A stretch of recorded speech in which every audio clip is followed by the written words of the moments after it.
Hi guys and girls, it's Johnny here. Look, let's not have any doubts that the Socceroos' second half performance was fantastic. Look, tough opposition. These teams, they just don't give you an inch and they'll punish you for every mistake that you do. I just think, look, I have picked up a couple of things from some of my simple coaching methods. I just feel some of the symptoms that the Socceroos are using, they're not even applying some of the basic principles. So this is a diagram of a 4-4-2 system. You got four in the back. I've just nominated my first 11 would be Davidson and left back. Then you've got Wilkinson centre back together with Sporanovic.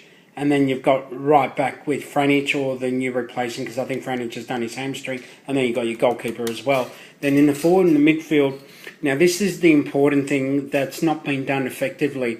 You've got a left midfield which could act like a left midfield winger. At the moment, I put Tommy Orr because he's got great endurance and speed up here. Obviously, you can't go past Bresciano, instrumental in the centre midfield, together with Jedinak.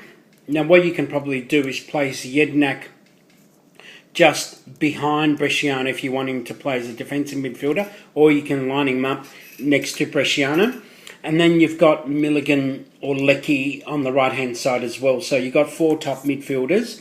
Leckie had a magnificent game on the right wing. So in the 4-4-2 system, I think it will work better because Kale was playing all on his own as a 5-4-1 sort of system.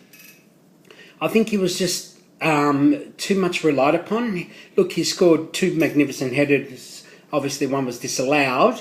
I just think we can apply a better system to pressure teams because the Dutch and the Spanish will pick up that we're just bombing the area into the goal square for Tinkow to try to header the ball in. He's got great success, but it's better to build up from the first third to the middle third to the final third. We're not doing some of the basic principles. And next to Kale, you've got Chorisi from Melbourne Victory, take it from Newcastle in the A-League, or you can play even Leckie as well in that area. So over here is a brand new diagram. So again, I put the 4-4-2 system there. So you got four in the back, four in the midfield, and two up front. So some of the rules I've applied is overlapping. I'm not seeing much overlapping. It just creates an extra diversion and gives more ability to try to dribble past players and create more plays. Through balls, hardly see them at all. We're simply just passing back and forth, with no sort of rhythm, and we get caught up. We lose the ball, we turn over the ball, and other teams will punish us. The Chileans, luckily, they got tired in the second half, and they really didn't punish us, but the Spanish and the Dutch will definitely make us hurt if we turn over the ball as what we did. Also, the 1-2s or the wall pass, I didn't hardly see many 1-2s, so give and go, you give the ball, you run off the ball, and I'll show you what I mean. And then you've also got marking up goal side. In the first 20 minutes, there was no marking. We're all disillusioned. I understand there was fear, inexperience, but no marking, no zoning up, no talking, and it's just so important. So, first things first, what do I mean by overlapping? Okay, overlapping can occur at anywhere around the field, but primarily we're aiming for down the wing area, down this side here. Okay, so when we're heading towards the wing area, what could happen is the right midfield wing person could be playing a 1-2 with a person next to him, so it could be Leckie giving the ball to Milligan or Bresciano. What could then happen is when he gives it, he runs in the direction over here, on the right-hand side here. So, for example, Leckie gives the ball to Milligan or Milligan to Bresciano. And then what happens is the player should be running in down the bar line here, holding the ball in that section there. And this other player here makes a run behind the player, creating more players down the wing here, draws attention to the defenders from the opposition team. While the other player's holding the ball at his feet here, when the play goes around the back, you can actually pass it down the wing further down to this side here. And you're creating a new play. You're actually creating more space, and you can set up a nice cross again. It's just that I'm hardly seeing any overlapping at all. And these are some of the basic principles we learn when we're age of 15. So I would love to see Ange tell the players to do more overlapping. Okay, so when overlapping happens, and then Timmy Cahill in the centre here, and either Troisi, Leckie or Taggart, they could actually crisscross each other. What I mean by crisscross is Cahill runs into this direction here, and Leckie and Taggart goes into the direction here. What happens is when you join defenders in each direction, you actually can angle the ball to the front post, which you can have a try to header to what Tim Cahill did in the second goal that he headed, which was disallowed. He went towards the front post. Or you can have the other play in the back post for, again, trying to position yourself either to control the ball in the chest or to try to header the goal. So that's what I mean by overlapping. Simply giving it to your nearest player, holding it, wait for the other player to make a move further down. Then that player next to him, or even could be a defender here, it could be even Franich if he's fit, or the other person that's there, goes around the back, gives it down the wing, and just creates more space. And you'll draw 2 or 3 defenders down the wing here. You can try to dribble them, and then already you've created more space around this area. And then by the time you've crossed it, you might have more space for the for Cahill or Troisi or what have you, to have more space to either shoot or control the ball or header the ball. So again, that's what overlapping means. Now through balls, EPL, La Liga, Serie A, even the A-League, we see a lot of through balls, but I hardly saw many during the game against Chile. What a through ball means is it's primarily coming out more through the midfield. Okay, so you've got Orr, you've got Jedinak, Milligan, Leckie, and Bresciano, one of the 4. So one of them, one of the players has to be sacrificed, because if we keep going with the same 11, we're not making many changes. Okay, so what I mean by through balls is the midfield controls most of the game. Okay, they're the go-to people. They simply try to run the show by controlling the centre of the ground and trying to feed off and provide the centre forwards. In the 4-4-2 system, you've only got 2 people up front, Cahill or Troisi or Leckie. So the through ball means that if, for example, Orr or Bresciano have got the ball here, okay, they're looking for, see, this is where the movement, it's not happening. It's the only thing we're doing is having Cahill sprint from here to the edge of the box, and he's sitting there on his own saying, give it to me, cross it to me. We're just being one directional. We need to look at more options. So what a through ball means is that you're looking for, this is where Timmy Cahill or Leckie or Troisi need to look at what the midfield is trying to do and run into space. The Brazilians, Spanish, the others, they do it brilliantly. They don't always rely on the long balls into the box, trying to header the ball. It's all about building up from your defence to the midfield to the forward line. So, for example, in the midfield again, or Bresciano, it could be Milligan, it could be Leckie. You're looking for the forwards to make moves either to the left-hand side or to the right-hand side, or even make a run through the middle if they can beat the defender. But primarily, it's also important to keep on side. You've got to be with the last defender in this section here. You cannot be passed through the last defender and expect the ball to come to your feet. You've got to time the run. It's all about timing. Okay, so the midfielders are looking for a through ball that the forward person can latch onto and then continue to run, beat the last defender, dribble past him and try to walk it in and shoot.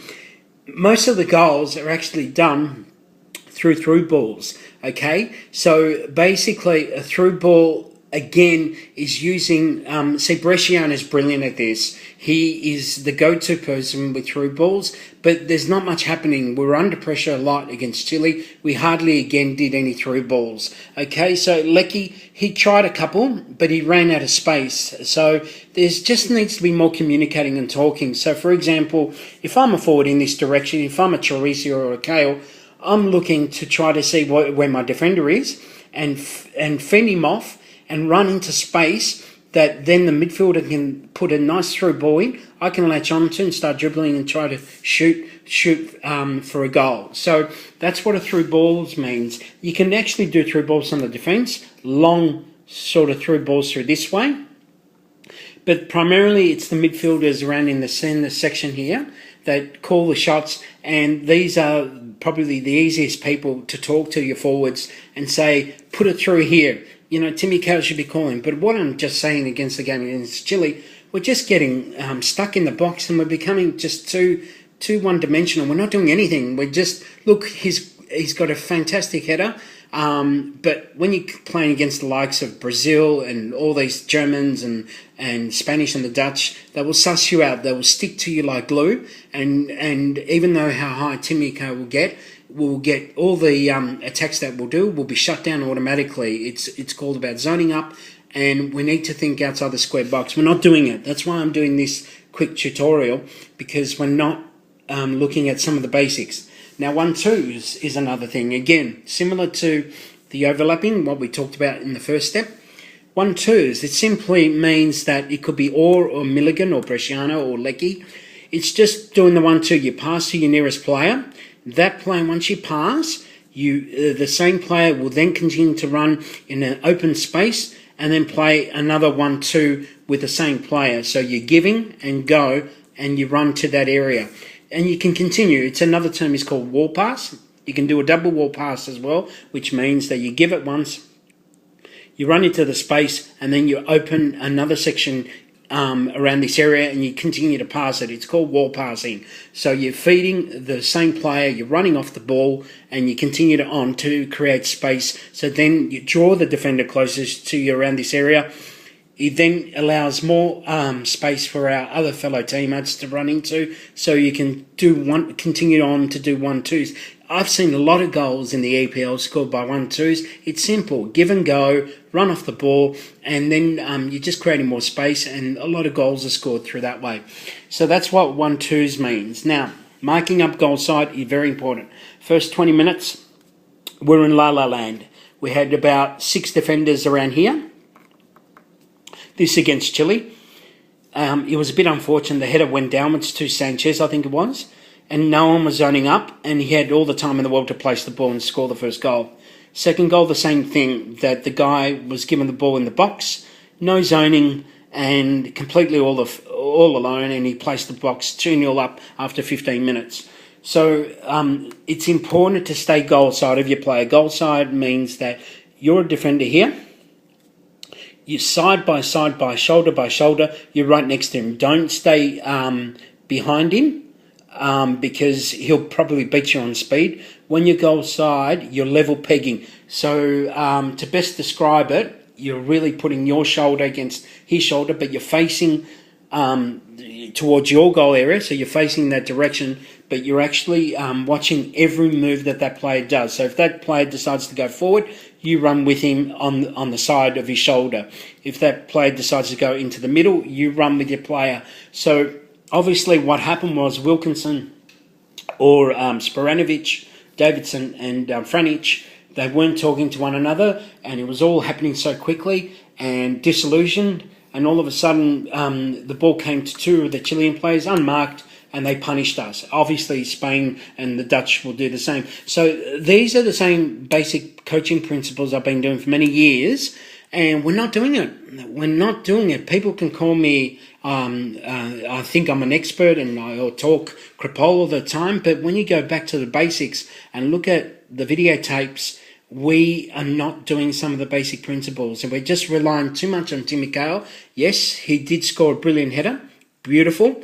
But what happens when you're playing the likes of Spain and the Dutch? These guys play in top leagues. They will not give you an inch. They know how to shut down players quickly. You've got to come up with other solutions to try to beat your way by dribbling, doing overlapping, through balls, 1-2s and wall passes, marking up goal side. These are some of the basic principles we need to start applying. And I'm very surprised because Ange is a top coach, he's a top player, and he's proven many people wrong, including myself.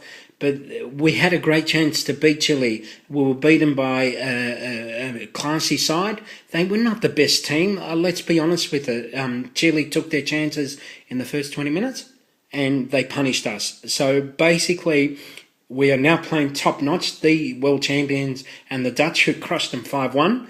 So this is what I mean on my Facebook page, that we just need to go back to the basics of telling players what you do at training is what you have to do on the pitch. We just got disillusioned on the day. We got overawed by the moment, and we just need to settle down and just go back to the basics. And I'll bet you, if you start applying some of these basic rules, I'm very sure that you're going to keep improving and you're going to score more goals. We shouldn't rely just on one person trying to score every goal for us. And we're doing it fantastic with his headers. We're going to think outside of square box of doing different moves around the final third area. The final third is just around the box here. This is where most of the play gets created to score a goal. We're not doing that much. And we're relying too much on Timica and Bresciano, and the others are falling by the wayside. So this is Johnny Texas, and hopefully you enjoyed this tutorial. Take care.